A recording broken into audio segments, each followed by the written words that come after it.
Semangat pagi juga. Ya benar, saya setuju.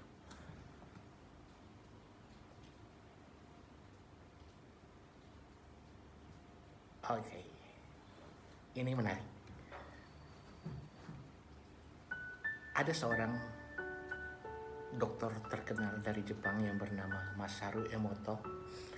Di tahun 90-an, dia coba melakukan sebuah penelitian tentang air, kekuatan air. Teman-teman tahu apa yang dia lakukan?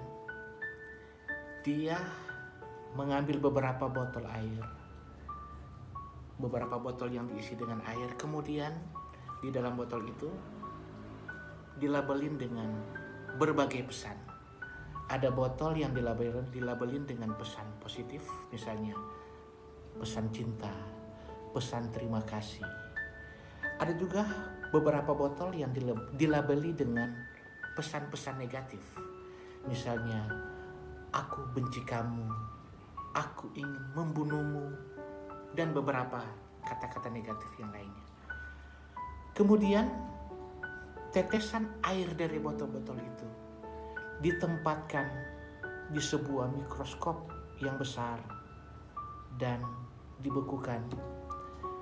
Setelah itu sang dokter melihat bahwa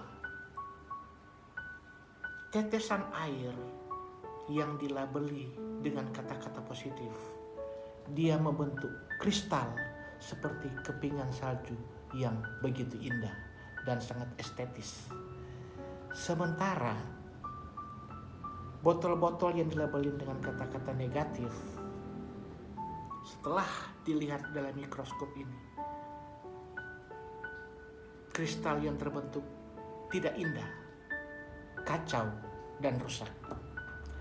Kemudian dia mencoba juga melakukan penelitian yang lain juga.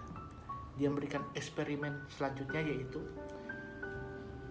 air dalam botol itu dia coba dengarkan dengan musik metal, musik-musik yang keras. Kemudian air dengan botol yang lain dia coba sampaikan musik-musik yang indah, yang lembut. Apa yang terjadi? Sama juga hasilnya. Botol air yang diisi dengan musik-musik yang lembut itu membentuk kristal yang begitu indah. Sementara botol air yang diisi dengan di sampingnya didengarkan dengan musik-musik metal, terlihat bentuk kristalnya itu sangat kacau dan tidak baik.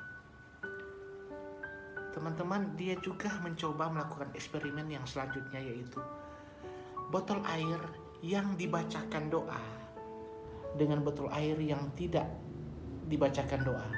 Hasilnya juga mengejutkan sekali, bahwa botol air yang dibacakan doa dia membentuk kristal-kristal yang indah setelah diteliti tetesan airnya lewat mikroskop. Sementara botol air yang tidak dibacakan doa, dia tidak membentuk kristal-kristal yang begitu indah. Artinya dalam kesimpulannya bahwa air, kekuatan air ini apabila didekatkan dengan hal-hal yang positif atau dia berada di lingkungan yang positif, kekuatan air ini akan berubah menjadi kristal yang indah.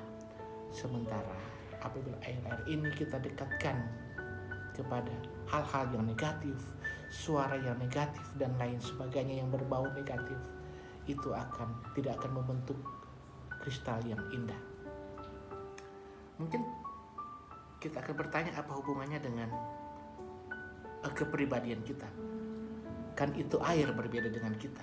Teman-teman perlu ketahui bahwa tubuh kita ini lebih 80% terbuat dari air. Bayangkan kalau kita ada di lingkungan yang keluar kata-kata kasar, kata-kata makian, tentunya tubuh kita ini juga akan terpengaruh dengan hal ini. Sehingga kesimpulannya, bukan hanya berteman dengan orang yang toksik atau orang yang tidak baik kita akan terpengaruh, tetapi dengan kita berada di lingkungan yang tidak baik juga, itu juga akan mempengaruhi kepribadian kita.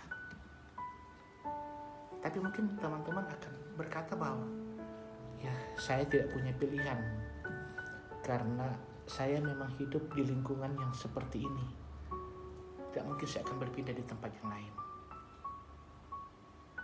Kalau seperti itu teman-teman, perbanyak doa, perbanyak lagu-lagu indah yang didengar, perbanyak hal-hal positif yang dilakukan, sehingga akan lebih kelihatan hal yang positif dibandingkan lingkungan kita yang negatif, sehingga kepribadian kita juga akan terbentuk kristal-kristal yang indah dalam kehidupan kita. Itu pesan singkat pagi hari ini. Semangat pagi, salam sukses.